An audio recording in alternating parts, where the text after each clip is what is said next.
in our sample, we found that almost every second commercial is supposed to be funny.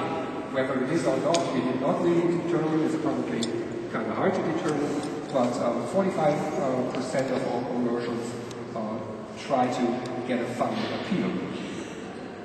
Whereas erotics, for example, or creating a frightening or very touching, moving atmosphere are strategies that are used to a much smaller market.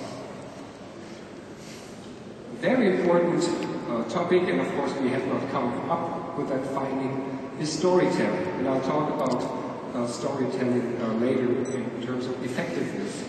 But 40% of these 1,000 commercials, in fact, use storytelling or try to tell a story as a technique. That's on the one hand a very high number, probably the highest number we found in the overall mass of commercials. However, as to the effectiveness of storytelling, one could also argue that 40% is not that much yet, and there's still a lot of room for improvement. Because as I'll show in a couple of minutes, storytelling is a very effective way of anchoring brands and messages in our brain. And what we also see in this entire sample, that the breaking of behavioral social norms can already be observed in about 10% of the commercials we have reviewed, which is quite a big number because it is a rather new technique, I would say, but it's one that of course creates a lot of attention and talk about. Now, a couple of slides on the development over the last couple of years. When we started this study in 2009, we took a sample of commercials from 2008, and then we went back 10 years for a comparison to see which trends we can probably identify.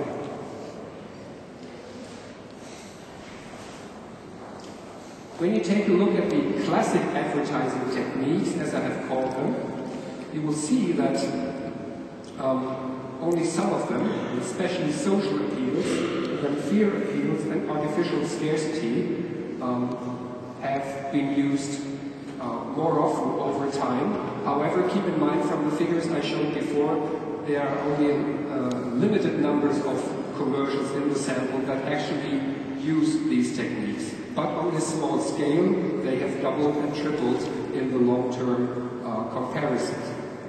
And as far as we are concerned, we believe that topics like social responsibility, corporate governance, sustainability, and so on will most probably become more dominant and prominent in the commercials over the coming years.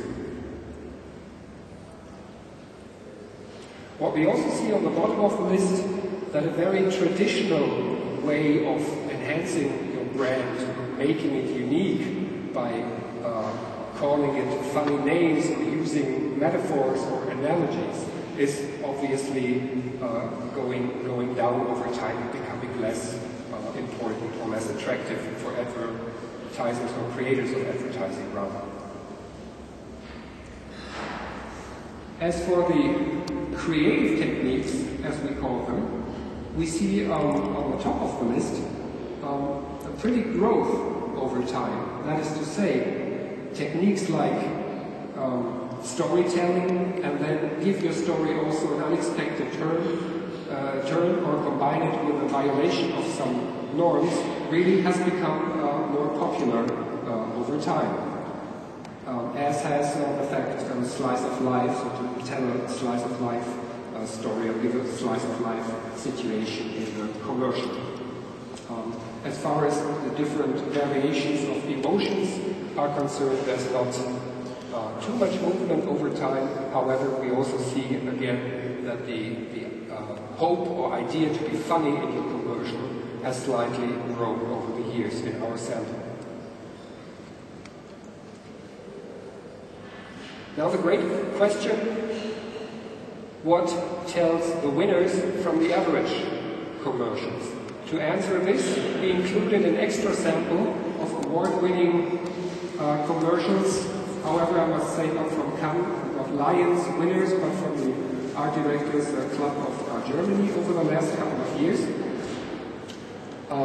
But still, first, again, the classic advertising techniques, what we see here, again, but I must say on a small level, social appeals are much more often used in award-winning spots, actually twice as often as in the average spot. And again, all these other classic advertising techniques you can learn from books and history are probably less appealing to those who win awards or those who judge about awards. Of course, this does not mean the same as is it effective or not, effective in the sense of advertising effectiveness, but this gives you an idea what is probably effective or not effective with an award jury. What's even more interesting, again, these creative techniques and their use, again, this is very telling, I believe, if you look at the first line, violation of social norms is almost 4 times more often prevalent in spots that are award winners than in average spots. And you still have pretty high index figures for the technique of storytelling, the unexpected outcome, or a real-life plot or situation. So when you look at the definition of creativity, creative commercials from the ADC, you pretty much find most of these factors in there. So one could argue that they are judging in their awards what they demand, what they believe is creative and contemporary advertising. But as we'll see in a minute, this also has to do with real-life effectiveness.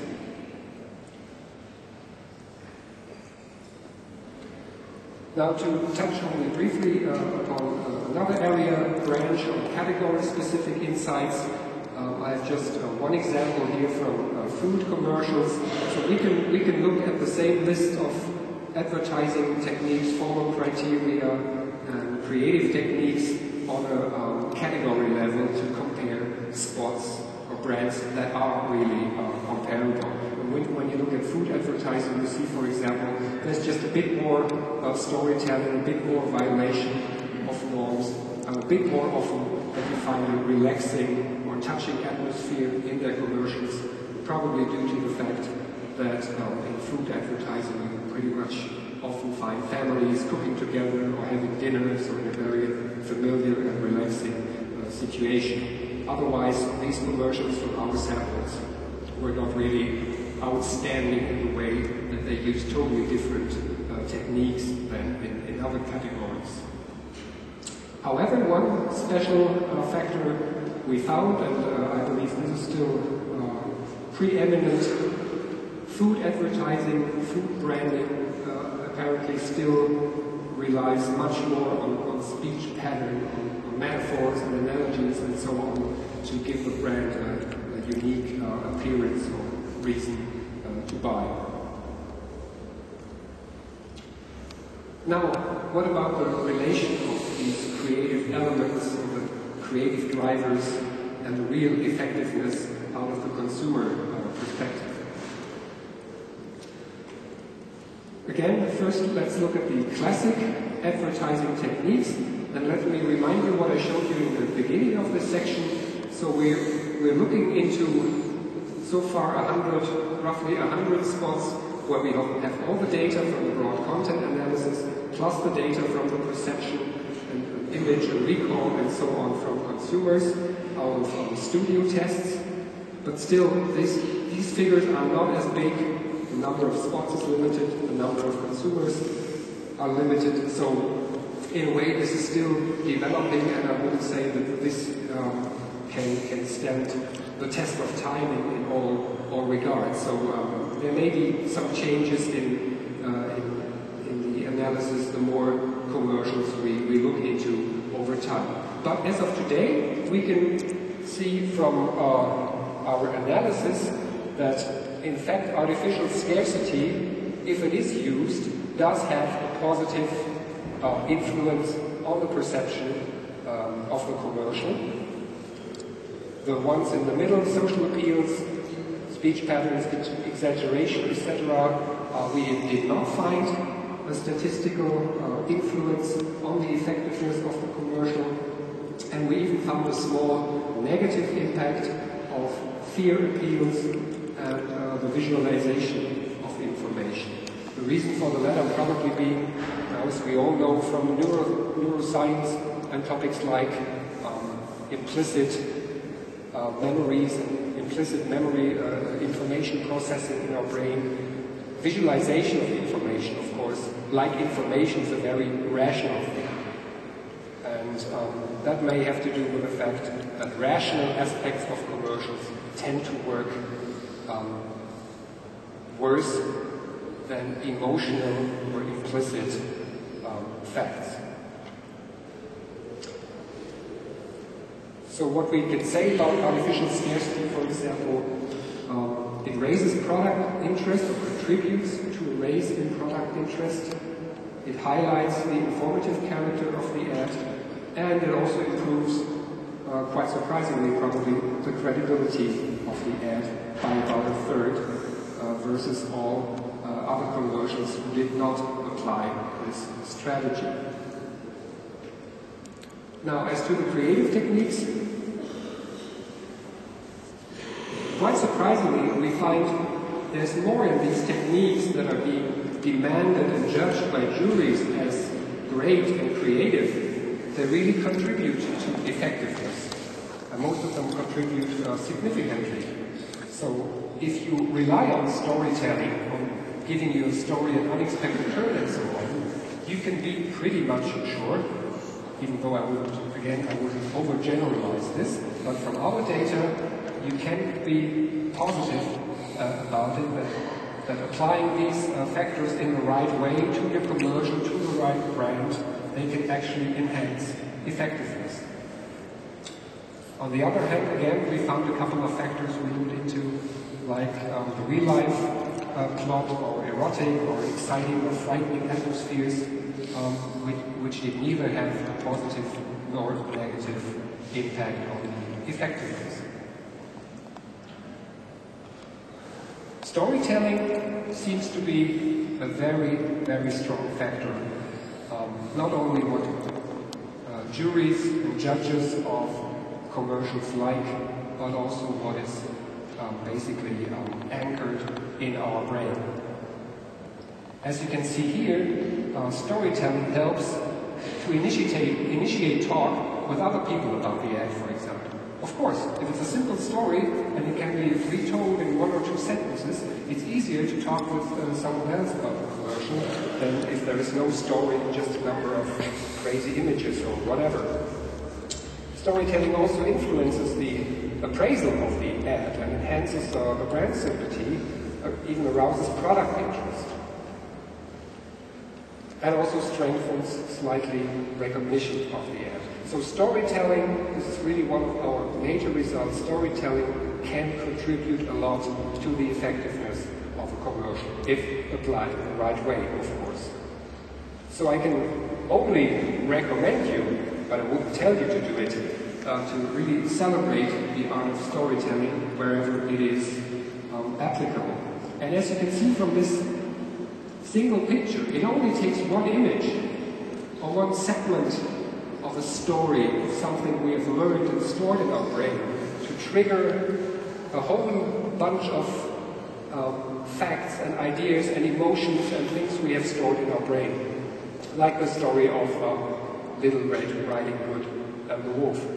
But of course, there are many different ways of telling the same old story, and you're not limited to one.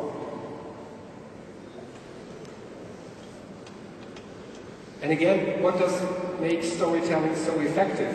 As we know from neuro research, our brain, our memory, is actually subdivided into different memory parts that store information in different ways. And one important part of our memory is the so-called episodic memory. So that's one reason why oral history was so important before the invention of the written word, and why oral history and traditions were transported not in a number of isolated facts, but in the context of a story.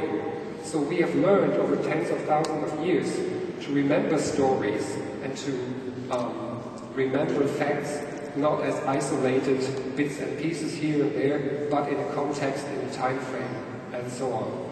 So this is, I believe, from the neuro research perspective, the most important factor why storytelling has such an impact on what we perceive and what we remember. And of course, television commercials or all moving pictures play to this and are easier to use to create great, impactful stories, which are then stored. Final point, benchmarking. As I've said, we're still pretty much at the beginning with roughly 110 commercials so far. Just one example to give you an idea of what we can do for individual clients or their agencies. We can look at our commercials. Here you can see blue lines of Procter & Gamble commercial. We can compare the performance of this specific commercial versus the entire set, or again versus the direct competitors, as long as we have tested them. And I can also show you, in case you're interested, just the logos of the top performers on all factors that we have found so far. And this applies to these parameters of advertising effectiveness, and we also ask the consumers in our studio tests to evaluate the creative dimensions of the commercial, again, because we also believe that creativity and effectiveness are closely linked, and there's a lot more to research here and to look into. So we also can measure, actually, for each spot, as in many other tools, of course, whether people find the commercial appealing or exceptional or exciting or informative.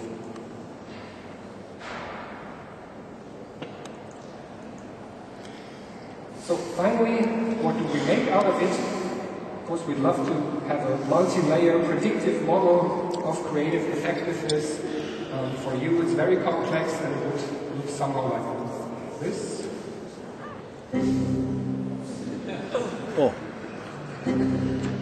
Oh. Well, that was a lie. We're still working on that, I have to admit. I have no golden recipes for you to take home and make the perfect commercial next week, but we're still working on this, and we'll be looking into this creative effectiveness more in the future. That's it. So thank you very much for your attention.